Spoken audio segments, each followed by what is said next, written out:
it's Olivia. Welcome back to your endocrinology chapter. In this section, we'll be talking about hypoparathyroidism. And before we dive into each of the different causes of hypoparathyroidism, first let's review your parathyroid hormone pathway. So zooming in over here, you can see that your parathyroid glands on the back of your thyroid are going to respond to decreased calcium and increased phosphorus. And the net effect of this pathway is going to be an increase in calcium and a decrease in phosphorus, right? So when we have too little calcium, our parathyroid glands are going to be activated to release parathyroid hormone. Parathyroid hormone will travel to the kidneys, and the kidneys have 1-alpha hydroxylase, that enzyme that converts vitamin D to its active form, 1,25-dihydroxyvitamin D. 1,25-dihydroxyvitamin D can go to the bones and stimulate bone resorption, so bone breakdown, which releases calcium and phosphorus, can also travel to the gut, which will stimulate the absorption of calcium and phosphorus. And then, of course, the kidneys are the king of this pathway and control the net effect, which is the excretion of phosphorus, so a decrease in phosphorus as well as an increase in the resorption of calcium. So we are going to have increased calcium, which of course is the net effect of this pathway. So that is this pathway in normal physiology. But what happens when we have a defect in this pathway? Well, the first type of hypoparathyroidism that we'll talk about is the most simple. It's just called hypoparathyroidism. And this is a decrease in the release of parathyroid hormones. So this type of hypoparathyroidism is going to exist right here at this level, the level of the glands. So it is the most simple type that we'll talk about. It is a decreased release of parathyroid hormone, and that is caused by anything that damages your parathyroid glands, these glands located on the back of your thyroid. So surgical damage to these glands, a lot of times during ENT surgery or surgery on your larynx, you can inadvertently damage the parathyroid glands. Interestingly enough, the parathyroid glands can kind of function anywhere in your body. So if surgeons are doing a procedure that is prone to damage the parathyroid glands, sometimes they will actually preemptively remove them and implant them somewhere else, like in the arm. So fun medical fact there. But if you do surgically damage your parathyroid glands and they aren't making parathyroid hormone, that can lead to hypoparathyroidism. Damage to the blood supply of your parathyroid glands can also cause this.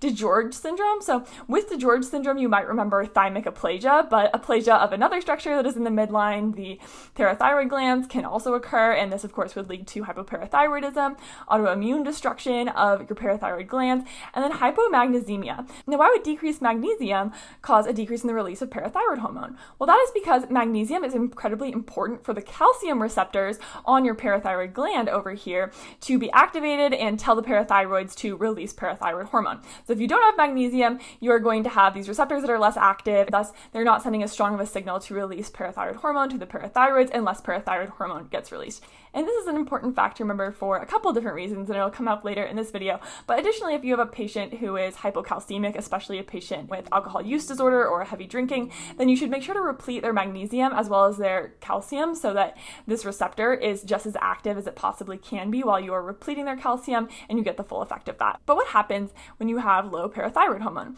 Well, low parathyroid hormone, if we think back to our pathway, is going to mean that this pathway is not functioning appropriately, and we are not responding well to this decreased calcium or this increase in phosphorus. That is going to lead to dysregulation of the amounts of calcium and phosphorus in your body. It will lead to decreased calcium and increased phosphate. This is going to lead to your presentation of hypocalcemia, like we just talked about, the decreased calcium levels. And the presentation of hypocalcemia is chopstick sign, Trousseau's sign. So if you tap on someone's face and elicit twitching, that is chopstick sign. If you have a blood pressure cuff on really tightly and that elicits twitching of the hand, that is Trousseau's sign, both signs of hypocalcemia. You also have hyperphosphatemia, like we just talked about, as well as tetany, so those really rigid muscles. And the diagnostics, as you can imagine, are decreased parathyroid hormone. So if you look over here, that is pretty unique to our hypoparathyroidism. And then similarly, you will have decreased calcium leading to that hypocalcemia, which you talked about, as well as increased phosphorus, which I've highlighted in purple since these are diagnostics that are also shared by pseudo-hypoparathyroidism, so we're not unique to hypoparathyroidism,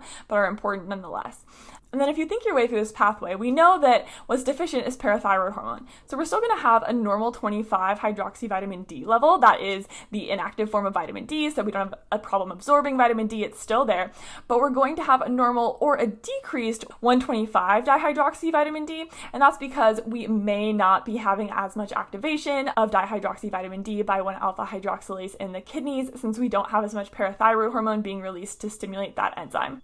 Management of hypoparathyroidism is going to be oral calcium, so replete that hypocalcemia, vitamin D, which will help with the absorption of that calcium, as well as having enough vitamin D available for the end effects of parathyroid hormone. Magnesium, remember we talked about magnesium up here being important for these calcium receptors on the parathyroid. Thiazide diuretic. And if you remember some of the side effects of thiazide diuretics, they can be remembered by hypergluc, so hyperglycemia, hyperlipidemia, hyperuremia, and then the C stands for hypercalcemia. That's really helpful because we are, of course, trying to replete our calcium. And then finally, of course, we will treat with parathyroid hormone replacement, since the problem is at this stage up here where we have decreased parathyroid hormone. Now, the next cause of hypoparathyroidism that I want to talk about is pseudohypoparathyroidism. And pseudohypoparathyroidism is an autosomal dominant mutation in the GNAS1 gene, and this GNAS1 gene encodes for the GS alpha subunit on our end organs. So our primary hyperparathyroidism occurred at the level of the parathyroid glands. Our second cause of hypoparathyroidism, our pseudohypoparathyroidism, is going to occur at the level of the end organs, and it is going to be related to a defect in this GS alpha subunit. This GS alpha subunit is what often responds to parathyroid hormone, so this will lead to decreased end organ sensitivity to parathyroid hormones. And I especially wanted to highlight that fact for you as the most high yield part of this presentation, because one of the favorite things that test writers like to ask questions about on step 1 is, of course, the underlying mechanism of any condition. So it's important for you to be aware that there is a genetic underlying mechanism of this condition, and it is a defect in the GS alpha subunit at our end organs. Now, a little bit less high yield are all of the different presentations of pseudohypoparathyroidism. Type 1 is the worst. This is going to be caused by paternal imprinting. So remember when we learned about imprinting, you usually get one allele from one parent. Let's say this is dad, so you get one allele from dad, and then you'll get one allele from mom. And in the case of imprinting, one of the alleles that you inherited from one parent, in this case we have paternal imprinting, so the dad allele is going to be inactive, so it is going to be silenced. And that is going to leave you with only one active allele in normal physiology. But what happens here is if you have a mutation on that one active allele, let's say you have a mutation on your GNAS1 gene on that one active allele that you got from mom, that's going to be a problem because your backup allele is completely imprinted. So if we have paternal imprinting and then we have a maternally inherited GNAS1 mutation on that active allele down here, this is what is going to lead to your diffuse end organ insensitivity to parathyroid hormone. So this is going to be in most of your end organs, so in the gut, in the kidney, as well as the bones. Type 1b is a little bit different. It's a little bit less severe. There is still going to be insensitivity to parathyroid hormone and TSH, thyroid stimulating hormone, but this is going to be combined only to the kidney. And the kidney kind of looks like a bean, so B, kidney, is pretty easy to remember. I wrote a B on your kidney just to help you remember that. And then type 1c is pretty mild. It's going to have normal GS activity. But in subtypes 1a and 1b, where we do have this end organ insensitivity to parathyroid hormone, this decreased parathyroid hormone sensitivity is going to lead to dysregulation of calcium and phosphorus again. And this will lead to, you guessed it, decreased calcium and increased phosphorus, just like we talked about up here with parathyroidism. Our presentation, again, will be that hypocalcemia, chopstick sign, Trousseau's sign, as well as the hyperphosphatemia and the tetany. So this will be seen both in pseudohypoparathyroidism and hypoparathyroidism. And then a special constellation of symptoms that is going to be shared between pseudohypoparathyroidism and pseudohypoparathyroidism is going to be known as Albright hereditary osteodystrophy. So Albright hereditary osteodystrophy is this constellation of symptoms where you have short 4th and 5th digits, so shortened fingers on your hand, short stature, as well as developmental delay, and that comprehensive presentation is going to be known as Albright hereditary osteodystrophy. Labs here, we will have increased parathyroid hormone. So if you look over here, pseudohypoparathyroidism is the only type of hypoparathyroidism that we'll talk about that has increased parathyroid hormone. And then again, we have this decreased calcium and increased phosphate that is shared between hypoparathyroidism as well as pseudohypoparathyroidism. Management will be with IV calcium, oral calcium, and calcitriol. And this is going to be a little bit different than the management of hypoparathyroidism because you don't actually need to replete that magnesium or replace that parathyroid hormone, since the problem is not with your parathyroid hormone glands and actually they may be releasing too much parathyroid hormone already. You're really just targeting the end organs here and making sure that you have enough vitamin D and calcium available in circulation. Now, the final cause of hypoparathyroidism hypoparathyroidism that I want to talk to you guys about is pseudo-hypoparathyroidism. So 2 pseudos. And I want you to think of this one as the most removed from this pathway. So type 1 was up here directly at the parathyroid glands, type 2 is at the end organs, and then the third type that we'll talk about here today isn't even in this pathway. So I'm going to put number 3 over here completely by itself, completely removed from this pathway. And that's because pseudo-hypoparathyroidism is still going to be an autosomal dominant mutation in the GNAS1 gene, but this time it is going to be on the male gene. So up here we had our mutation on our maternal gene, which of course is the active gene that is not imprinted, but this is going to be a mutation on the male gene, the one inherited from dad, that is, of course, imprinted. So down here, the inactive one is where we have this mutation. If you understand imprinting, you will likely understand that this is not going to be as big of a deal, because if we're just mutating the one that's inactive, our spare, so to speak, that doesn't really matter. We still have our active maternal allele that doesn't have our mutation. It can carry the team here.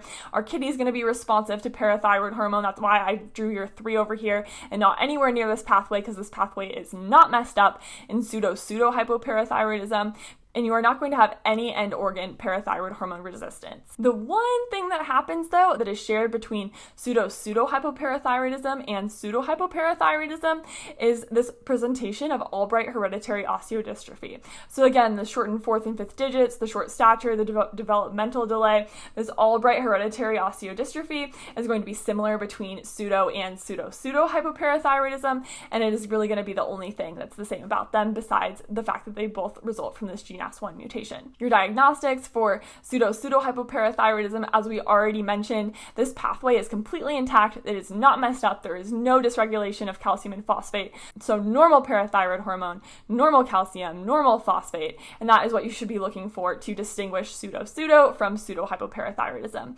Management is just symptomatic treatment of this presentation of Albright hereditary osteodystrophy. There is no calcium or vitamin D supplementation required, because I cannot stress this enough, this pathway is completely intact in pseudo-hypoparathyroidism. Okay, I know that was a lot of information. Let's briefly recap what we talked about in this video. So hypoparathyroidism and pseudo-hypoparathyroidism both have dysregulation of this pathway, and that is going to lead to elevated phosphate and decreased calcium. With hypocalcemia, you'll get all the signs like Chopstick sign or Trousseau's sign, and that is what is going to be shared between these two presentations. The difference here is that pseudo-hypoparathyroidism is going to be a problem at our end organs, so the second level here. This is going to be a mutation in our GS alpha subunit, and this is going to lead to end organ insensitivity to parathyroid hormone, and because these end organs are not responding to parathyroid hormone, there's no negative feedback on this system, so parathyroid hormone is still going to be produced and produced and produced, and that is going to lead to the elevated parathyroid hormone that we see in pseudo-hypoparathyroidism. Now, pseudo-hypoparathyroidism and pseudo-hypoparathyroidism are both caused by this GNAS1 mutation on our GS alpha subunit here, and will both present with the signs of Albright hereditary osteodystrophy.